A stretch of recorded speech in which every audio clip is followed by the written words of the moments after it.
Moin Zen everyone and welcome to another new episode of the Teja podcast.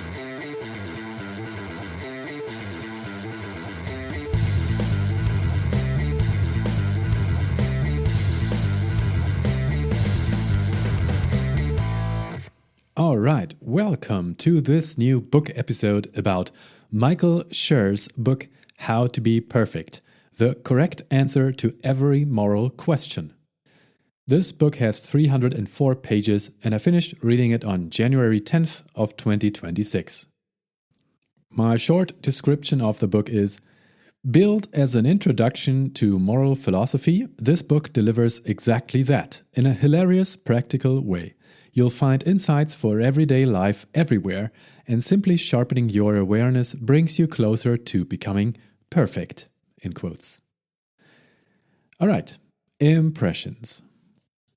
Given to me by my good friend Andreas, this book couldn't have come at a better time.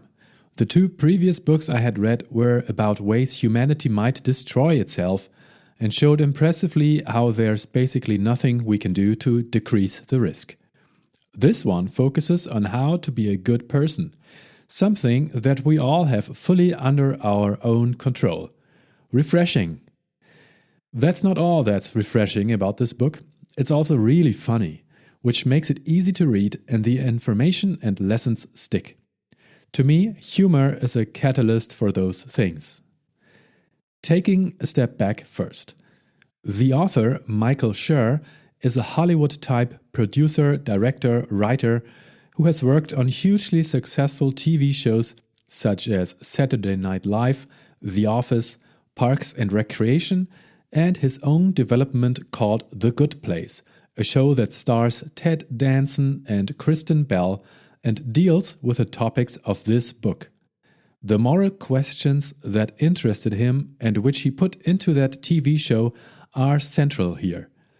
I have watched the show now that it's been recommended to me by Andreas, and I got the feeling that Schur was not feeling content with the way he was able to put all of that into the show.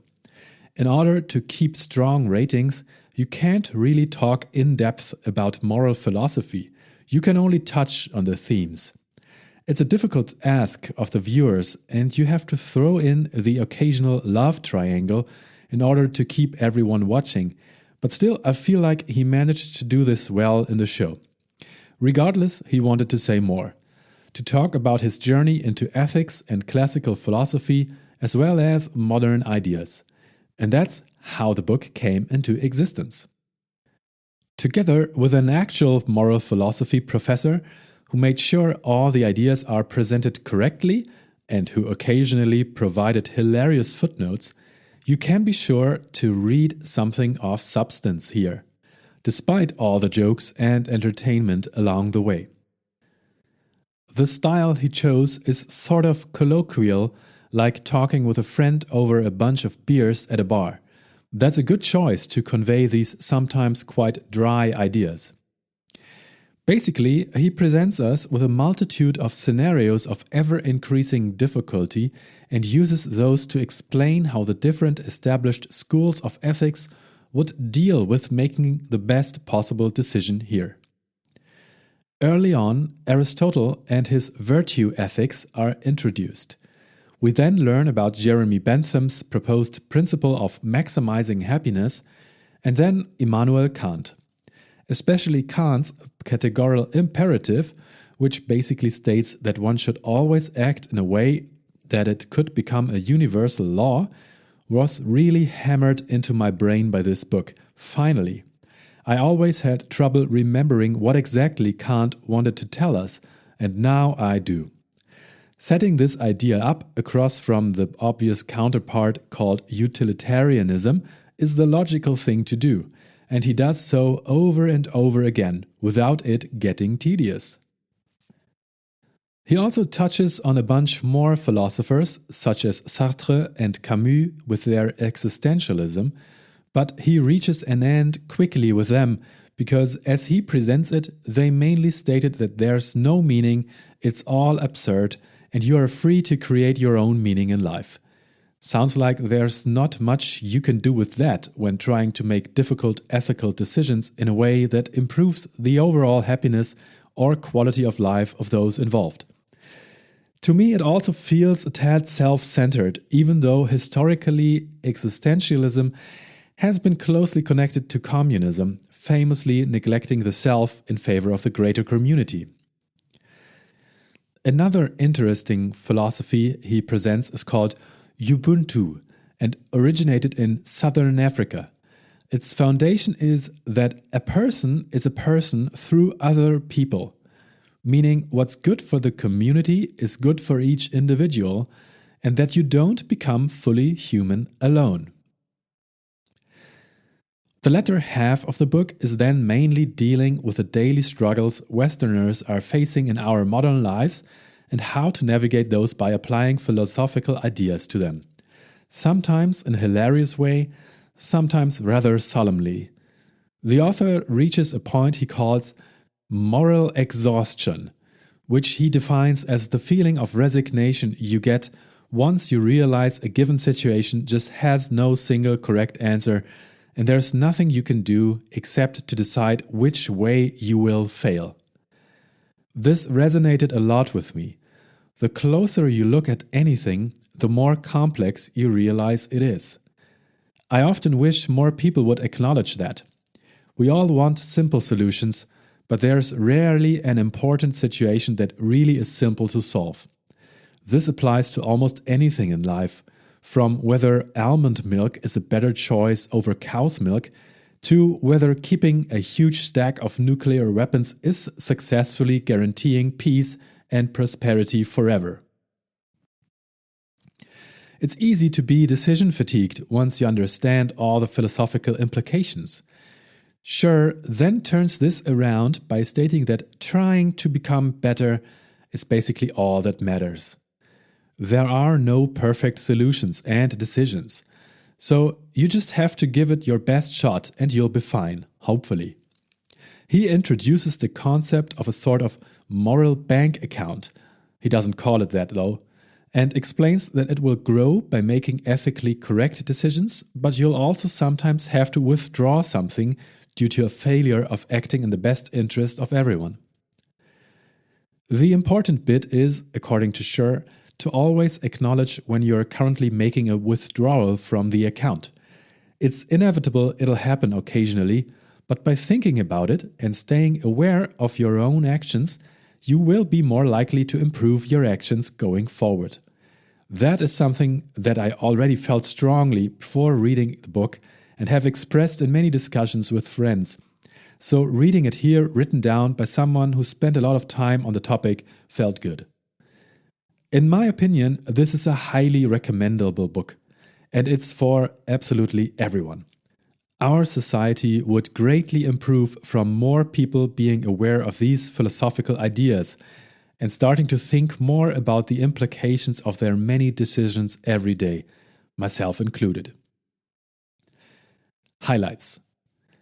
Everyone holding this book is just a guy or a lady or someone who's concerned with how to behave, or a person who was gifted this book on how to be a better person by a friend and is only now realizing that maybe it was some kind of veiled hint.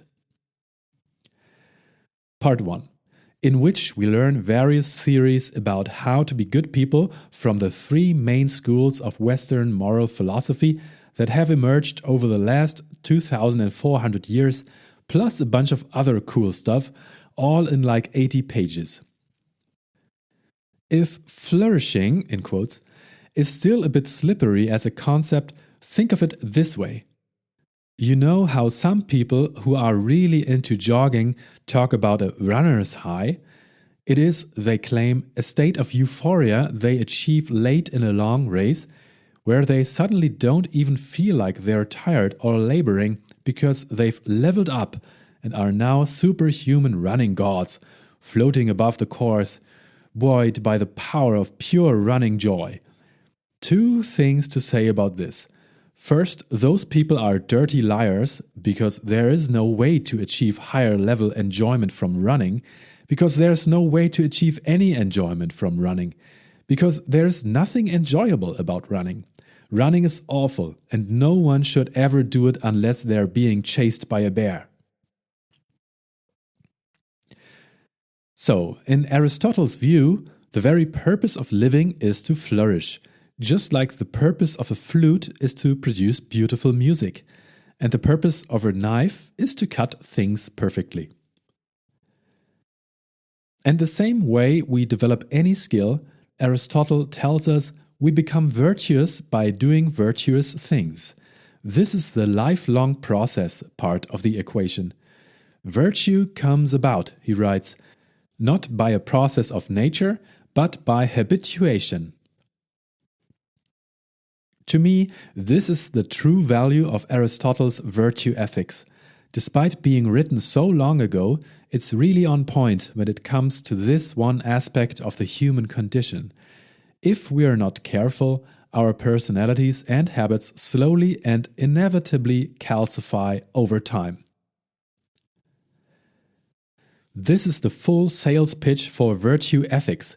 If we really work at finding the meaning of our virtues, learning their ins and outs, their vicissitudes and pitfalls, their pros and cons, we become flexible, inquisitive, adaptable, and better people. The more we try to learn and understand the lives being led by other people, the more we search for a golden mean of empathy, the less we will find it permissible to treat them with cruelty. The main thing Bentham and the other utilitarians have going for them is their overriding concern for other people and their belief that all people's happiness matters equally. My happiness is no more special than anyone else's, they said, which essentially eliminates the concept of elitism. If there's one thing people are bad at, it's drawing the correct conclusion from a given result. The great majority of human actions involve incomplete information, either on the front end, before we do it, or on the back end, when we observe the results. So determining the moral value of an action based on the results seems like a risky proposition. Generally speaking, the best ethical decision is probably not take the easy route out of self-interest. It would be awesome if it were, but it's probably not.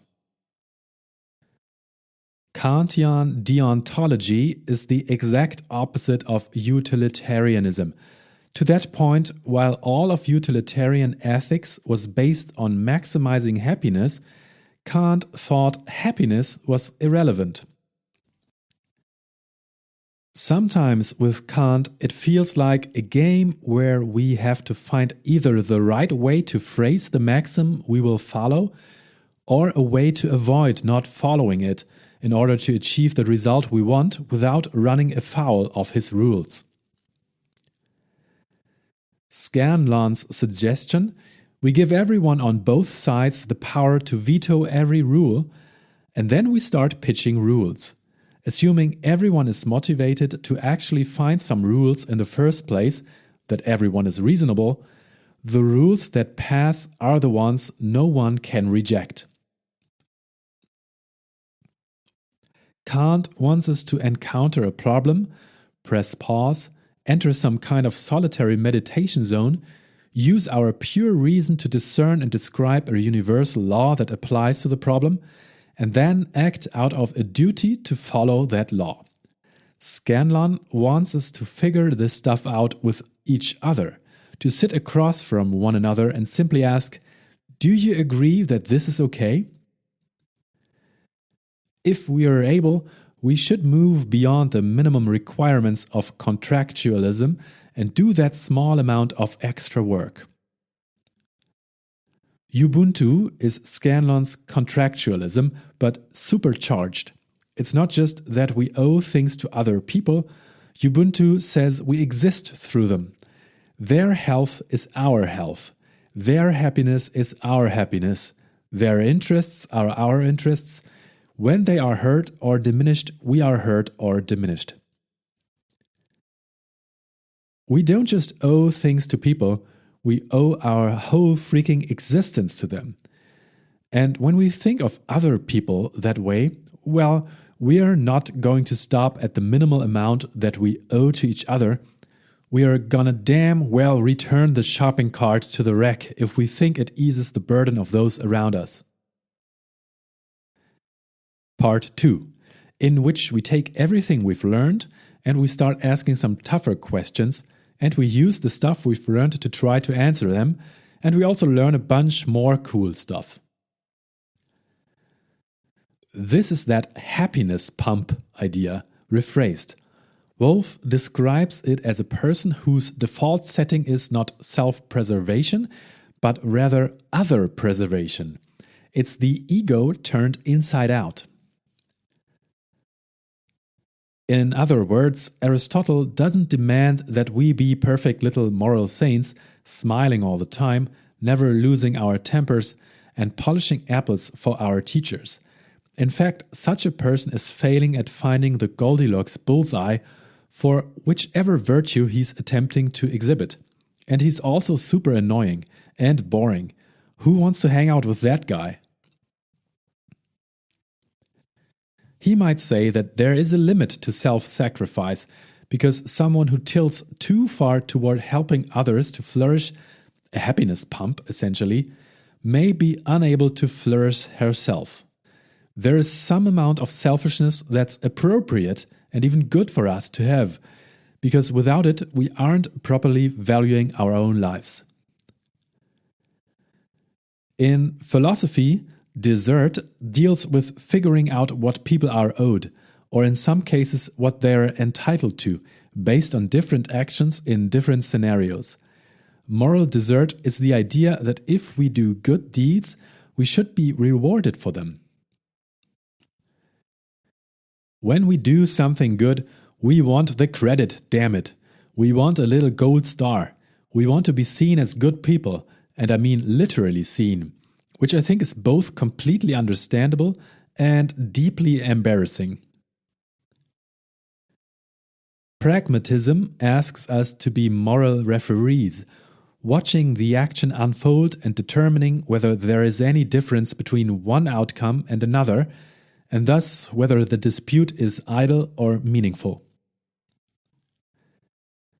Shaming someone for caring about thing X when unrelated thing Y is far more dire just doesn't hold water.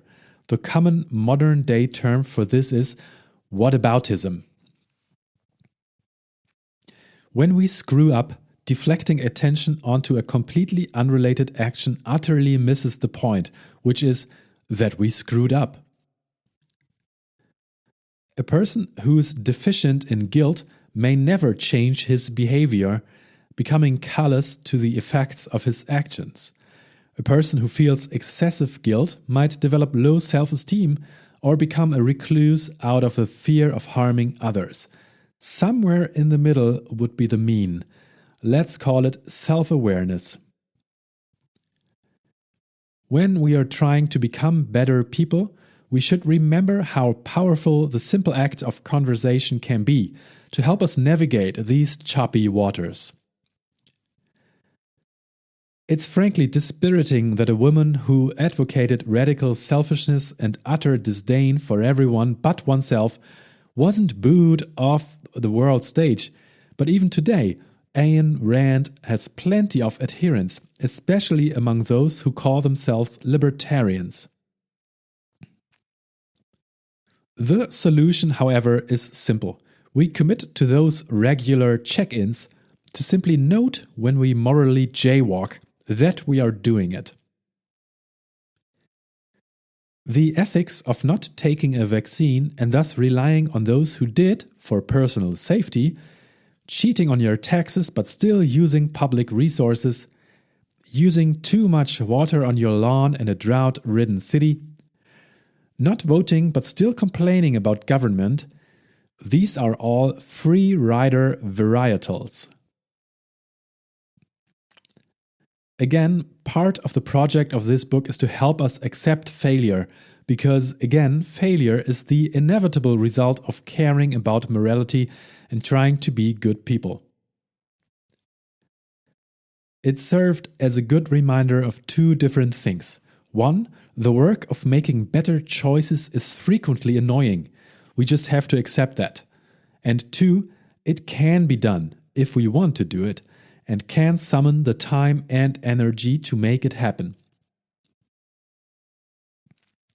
Part 3, in which things get really tough, but we power through and complete our journeys, becoming perfectly virtuous and flourishing and deontologically pure happiness-generating super people. And also, there's a chapter with some cursing in it, but it's for a good reason. The formula is simple, he wrote in another New York Times Magazine article from 1999. Whatever money you're spending on luxuries, not necessities, should be given away. Peter Singer is the consequentialist answer to Immanuel Kant. Confronting our behavior may be painful and annoying, but it's also a remedy for apathy, which is the enemy of improvement. We can hardly hope to hit an Aristotelian mean of civil engagement if we feel no consequences when we underperform. This is the way it's always been done, is the last defense of the true ignoramus. The amount of time something has been done is not, by itself, a good reason to keep doing it. We are actively not trying to be better and worse. We are seeing the not trying as a virtue. This benefits no one. And by the way, we've also argued that the richer and more powerful you are, the more you owe other people. Because when we are sitting around coming up with rules that define what we owe to each other, the powerful can more easily bear the weight of sacrifice. Sometimes in philosophy, people throw around the word heuristic. A heuristic is a tool that allows us to input a problem and get a solution, a rule of thumb that gives us a guideline for our behavior. It doesn't help anyone to dig in our heels and ignore pleas from people who accuse us of a lack of caring or sensitivity. It also doesn't help anyone to remain silent when our friends or loved ones or casual acquaintances say something racist, sexist, or offensive. Existentialism, in a hilariously reductive nutshell, believes the following: human existence is absurd. There is no higher power or deity or meaning to be found beyond the fact of that existence, and this condition fills us with dread and anxiety. Existence precedes essence. The most important conclusion it leads him to is this: if there's no giant structure that fills the world with any kind of meaning before or after we exist, then man is responsible for what he is. Camus concludes in a sentence that has been rocking the worlds of college freshmen for 70 years, one must imagine Sisyphus happy. Existentialists say, keep making choices, because choices are all we have in our absurd, meaningless universe. However, despite Sartre thinking his existentialism is humanistic, or how liberating Camus' existentialism might be for the mythical Sisyphus, it can be pretty unforgiving for real people. This shit ain't easy, and the playing field isn't exactly level. We do not all have equal amounts of time and energy and money to put toward making good decisions. We may all be born with those virtue starter kits we talked about back in chapter 1. We all have the potential to be virtuous, but Annas points out that it shouldn't be held against people when circumstances deny them the chance to develop that potential into actual virtues. It's not a meritocracy if some runners start the race 10 feet from the finish line and some are denied entry to the race because of systemic biases within the racing commission. Thinking of it this way, everyone who achieves anything, no matter how talented or driven, benefits in some way from chance. Some people, far too few, but some, understand that. Rawls says that we ought to decide the rules for our society from what he calls the original position, meaning ideally we'd all decide how we would divvy up things like salaries and resources for our society before we knew which role we were going to play in that society. If we determine that relative to others we are lucky, which means we can afford to do a little extra, then we should do a little extra. The ickiness we feel when we apologize, the flushed face shame that comes from admitting fault to a person we've wronged, is good. It means we feel the pain we've caused and we care that we've caused it. Parents and moral philosophers, I've come to learn, are annoying in exactly the same way. Both groups spend their lives thinking about what makes a person good and trying to convince other people to buy into their theories. That's the bet I'm making, really. I'm placing a decent-sized bet on the idea that understanding morality and following its compass during decisions great and small will make you better and therefore safer. Or you can try this. You can think to yourself before you do something, would it be okay if everyone did this? What would the world be like if every single person were allowed to do whatever I'm about to do? And with that last quote, I conclude this book review, or summary if you will, of How to Be Perfect, the Correct Answer to Every Moral Question by Michael Schur. I hope you managed to get something out of this, and if so, please pick up the book. You can find a link to the publisher, who has all the links to buy the book, in the description of this episode. Thank you very much for listening, and I hope you will tune in to the next episode. And until then, I hope you have a great day, and all the best to you. Bye bye.